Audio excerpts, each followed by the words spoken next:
this is my first opportunity to kind of comment on what's going on in Israel. Number one, for the average American to understand what's going on in Israel, just remember 9/11.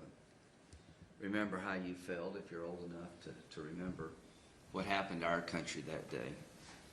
This is an Israeli 9/11 on steroids. There are about 6 or 7 million people in Israel. They may lose up to 1,000, who knows right now, but it'd be like losing 20,000 on 9/11.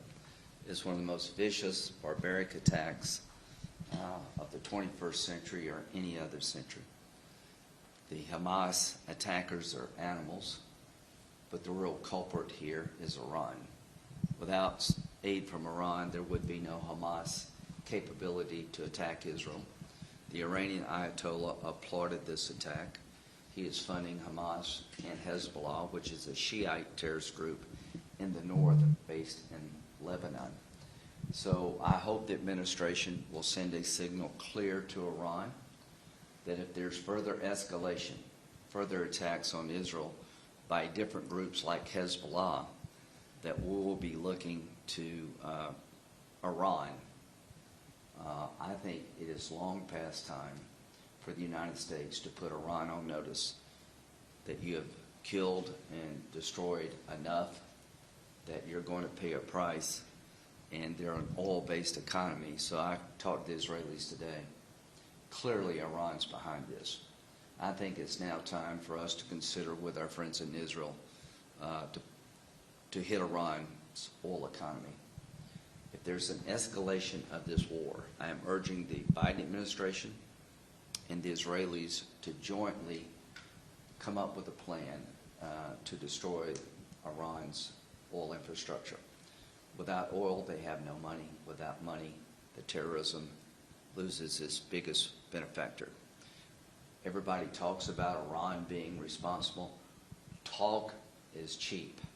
It's now time to make them pay a price. Iran said today that whether or not Hezbollah, which is a terrorist group in the north, is used against Israel will depends on what Israel does in Gaza. They're basically threatening the Israelis that if you go too hard against Hamas, we're going to unleash Hezbollah. And that could be very dangerous for our friends in Israel. I think it's now time to tell Iran, if there's any more escalation of this war, we're coming for you. Both of us, the United States and Israel. Americans have died in this attack. There's blood on the hands of the Ayatollah, American blood. America, dual citizen Israel and Israel have died. This attack would not have been possible without Iran's aid, and I am confident over time we will see Iranian fingerprints all over this. As Israel goes into Gaza on the ground to protect themselves against future attacks by Hamas, there should be no effort by the United States or any other country to limit this action. The Democratic squad, what they have said is reprehensible, suggesting we have a ceasefire. How would you feel as an American if some country suggested after being attacked that we stand down? I find that whole idea offensive. So I think most Democrats are not in that camp. I've been on the phone all morning with my Democratic Senate colleagues. We're going to stay united, and we're going to stand behind Israel and finally stand up to Iran. As to why this happened, I'm 1,000% convinced that this attack, orchestrated by Iran, barbaric attack against Israel, executed by Hamas, a terrorist organization, was designed to stop the peace process moving forward between Saudi Arabia and Israel.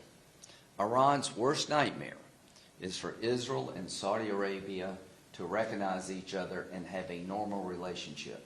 That would end the Arab-Israeli conflict as we know it, and Iran is trying to disrupt those efforts. I have been intricately involved with the administration.